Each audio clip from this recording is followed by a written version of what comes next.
नमस्कार दोस्तों, स्वागत है आप सभी का आपके अपने YouTube चैनल हिंदी अकेडमी में। अगर आप लोग देख रहे हैं कोई ऐसी वीडियो जिसमें ये पता लग सके कि कैसे अपनी तैयारी को बेहतर बना सकते हैं, कैसे हम तैयारी करें, क्या स्ट्रैटेजी हो सकती है हमारी परीक्षा की टीजीटी हिंदी के लिए, पीजीटी हिंदी के लिए, कुछ समझ नहीं आ रहा है तो फिर ये वीडियो आपके काम की हो सकती है। आप वीडियो के अंत तक इसमें बने रहिएगा और मैं आप लोगों को बताऊँगा कि कैसे हम अपने परीक्षा को तैयार करें टीजीटी हिंदी के लिए, पीजीटी हिंदी के लिए। सबसे पहला काम हम लोगों को क्या करना होता है, अपनी स्ट्रेटजी तैयार जब हम करते हैं, क्योंकि कंपटीशन इतना ज़्यादा है, अगर आप लोगों ने थोड़ी सी भी गलती की तो उस गलती की कोई माफ़ी नहीं होती, ध्यान रखिएगा। और उसके लिए हमें एक एक कदम बहुत ही फूंक कर रखना होता है, बहुत ही अच्छे से रखना होता है और अपनी तैयारी को बेहतर करना होता है, जिसके लिए हमें बाकी जो साथी हैं जो तैयारी कर रहे हैं उनसे थोड़ा सा आगे बढ़ कर के अपनी तैयारी करनी होती है, अपनी स्ट्रैटेजी उनसे थोड़ी सी अलग रखनी होती है और अपनी प्रैक्टिस को तो बनाए रखना होता है। तो ये सारी चीज़ें डिस्कस करेंगे इस वीडियो में। अगर आप भी इसी प्रकार की वीडियो ढूंढ रहे थे तो आप अंत तक आप लोग बने रहें। चलिए शुरू करते हैं हम लोग और बात करेंगे कि टीजीटी हिंदी या फिर पीजीटी हिंदी आप तैयार कर रहे हैं DEET+B के लिए, तो क्या करें, स्ट्रैटेजी कैसी हो सकती है हम लोगों की, किस तरीके से हम लोग अपनी तैयारी को बेहतर बना सकते हैं। तो सबसे पहले हम लोग क्या करेंगे, सबसे पहले तो हमें पता होना चाहिए, पहला काम क्या पता होना चाहिए, हमें एग्जाम का पैटर्न पता होना चाहिए। ठीक है, तो एग्जाम का पैटर्न आप लोगों को मैं पहले ही बता चुका हूं। एग्जाम का पैटर्न क्या है, देखिए, एक तो ऑनलाइन मोड में आपका एग्जाम होगा, ये आपको पता है। ठीक है, और 2 घंटे का टीजीटी होगा, 3 घंटे का पीजीटी होगा। ठीक है, अब इसमें भी क्या है, दूसरा क्या है, यहाँ पर नेगेटिव मार्किंग है। ठीक है, क्या है, यहाँ पर नेगेटिव मार्किंग है। तो एग्जाम पैटर्न में ये मोटा मोटा आप लोगों को याद रखना है। दूसरा क्या है, दूसरा है आपको सिलेबस।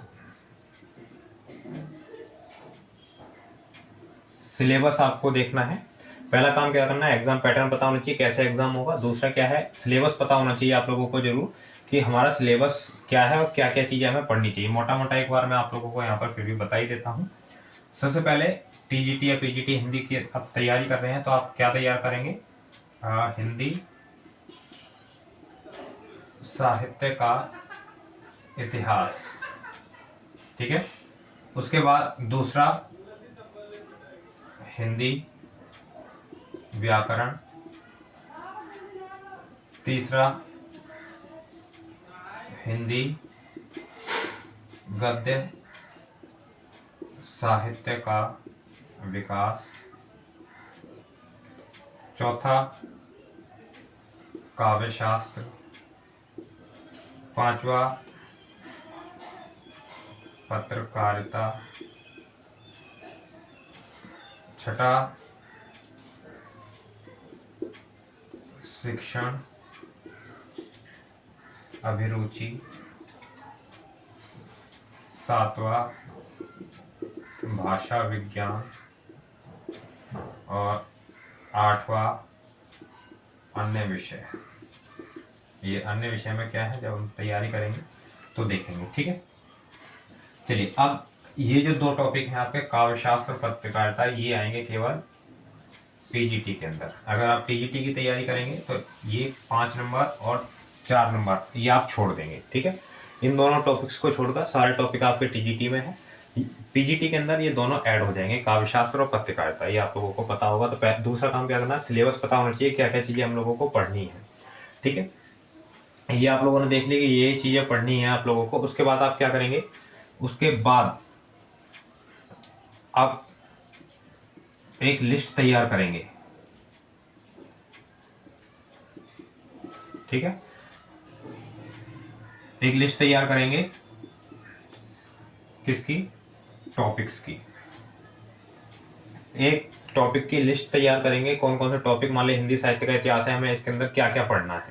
ठीक है, हिंदी व्याकरण है, हमें इसके अंदर क्या क्या पढ़ना है, वो एक पूरी लिस्ट आप तैयार करेंगे। पहले अपनी तैयारी ये नहीं है कि पहले दिन उठे, किताबें हमने सामने रखी और कोई भी एक टॉपिक लिया और पढ़ना शुरू कर दिया, ऐसे नहीं।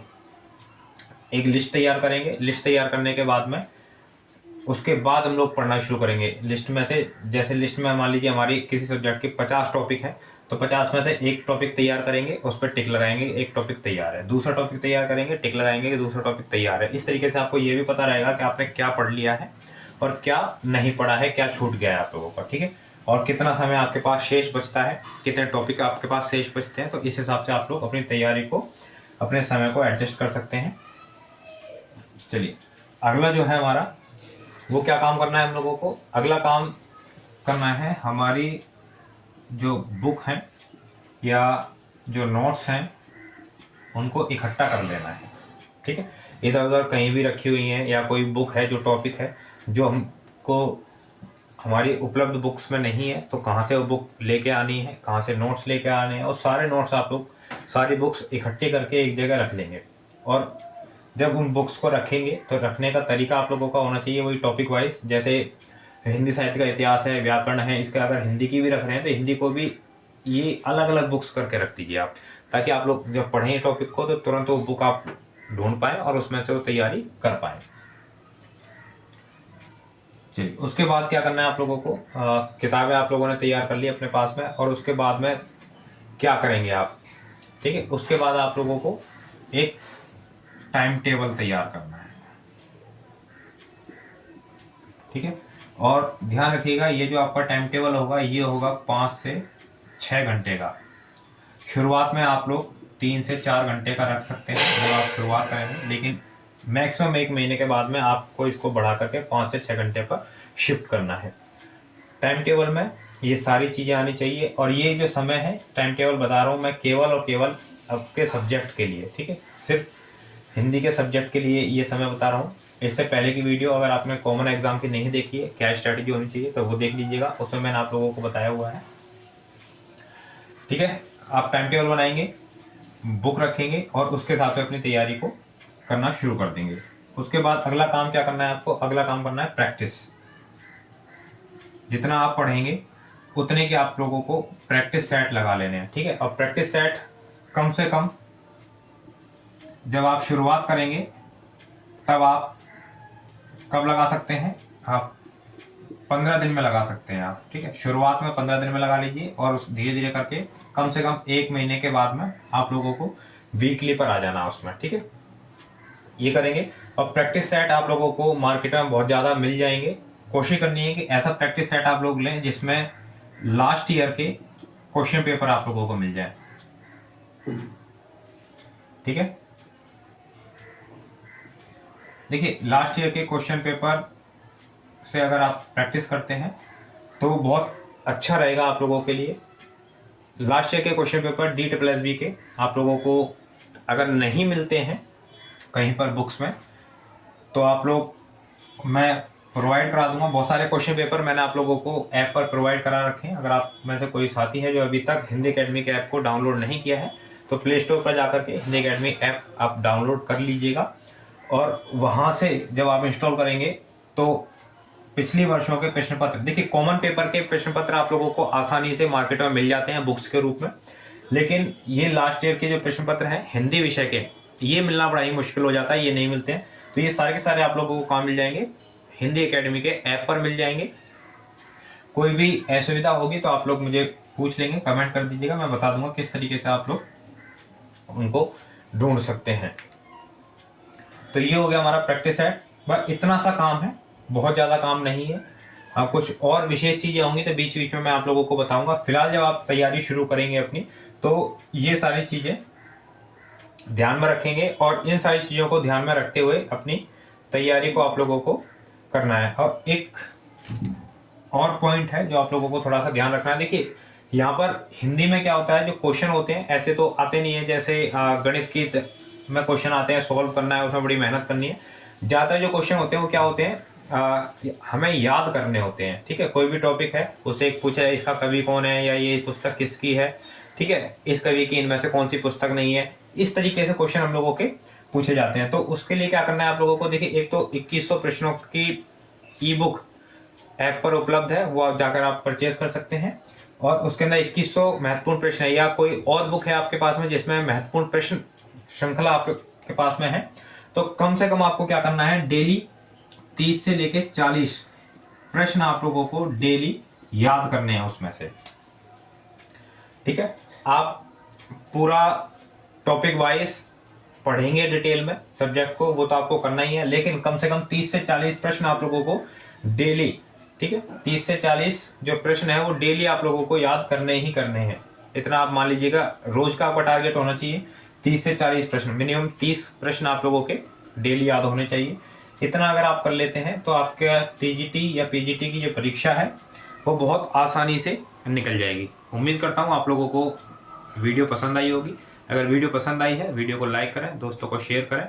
चैनल पर नए आए हैं तो चैनल को सब्सक्राइब कर लीजिए, ताकि इसी प्रकार की और भी क्लासेस आप लोगों को समय समय पर मिलती रहें।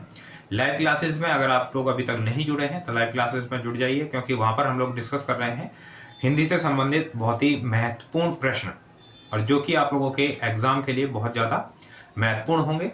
मिलते हैं हम लोग अगली वीडियो में। अगर आप लोग अपनी तैयारी को और बेहतर बनाना चाहते हैं मेरे साथ में जुड़ करके, तो बोर्ड पर नंबर दिया गया है, बैच में जुड़ करके आप लोग अपनी तैयारी को और बेहतर कर सकते हैं। और वहाँ पर हम लोग कोशिश करते हैं कि किसी भी भांति जैसा हो सके कम से कम पढ़ाई करके अधिक से अधिक चीज़ें हम लोग सीखने का प्रयास करते हैं वहाँ। पिछली बार भी कई सिलेक्शन हमारे साथ में हुए थे, जो भी बैच जिन बच्चों ने ज्वाइन किया था, और इस बार भी कई साथी होंगे जिनका सिलेक्शन होगा हमारे यहाँ से। तो मिलते हैं हम लोग अगली वीडियो में अगले नए टॉपिक के साथ में। तब तक के लिए नमस्कार।